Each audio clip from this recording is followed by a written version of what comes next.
জুলাই গণহত্যায় দ্বিতীয় দিনের সাক্ষ্যে সাবেক প্রধানমন্ত্রী শেখ হাসিনা সহ দায়ীদের কঠোর শাস্তির দাবি নাহিদ ইসলামের। এ সময় তিনি আরো বলেন, গণমাধ্যম এখনো স্বাধীন হতে পারেনি, বিদ্যমান আছে ডিজিএফআই রাজনৈতিক হস্তক্ষেপ। সাবেক এই উপদেষ্টার সাক্ষ্য মামলার বিষয়বস্তু প্রতিষ্ঠায় গুরুত্বপূর্ণ ভূমিকা রাখবে বলে জানান চিফ প্রসিকিউটর। অলিউর রনির রিপোর্টে বিস্তারিত। সময় সকাল 10টা। জুলাই গণহত্যায় সাবেক প্রধানমন্ত্রী শেখ হাসিনার বিরুদ্ধে সাক্ষ্য দিতে দ্বিতীয় দিনের মতো ট্রাইব্যুনালে আসেন জুলাই আন্দোলনের অন্যতম নায়ক নাহিদ ইসলাম। এ মামলায় সাক্ষ্য দিতে বেলা 11টায় ট্রাইব্যুনালের কাঠগড়ায় দাঁড়ান এনসিপি আহ্বায়ক।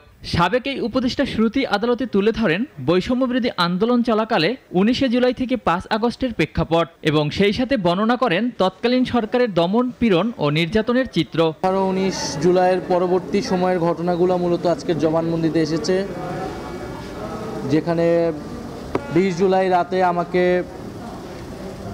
তুলে নিয়ে নির্যাতন করা হয়, আমাদের অন্যান্য সমন্বয়কদেরকে গুম করা হয়েছিল।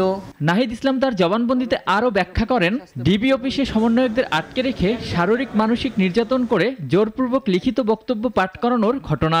আমাদেরকে হুমকি দিয়ে জোরপূর্বক আমাদের দেশেই লিখিত বক্তব্যটি পাঠ করায়, মোবাইলে ভিডিওটি ধারণ করে পরে সেটি মিডিয়াতে ছড়িয়ে দেয়। তবে পূর্ব প্রস্তুতি হিসেবে 4 আগস্ট রাতে নতুন সরকার গঠন নিয়ে ডক্টর ইউনূসের সঙ্গে যোগাযোগ করে নতুন সরকার প্রধান হবার প্রস্তাব দেওয়ার কথাও আদালতকে জানান এই এনসিপি নেতা।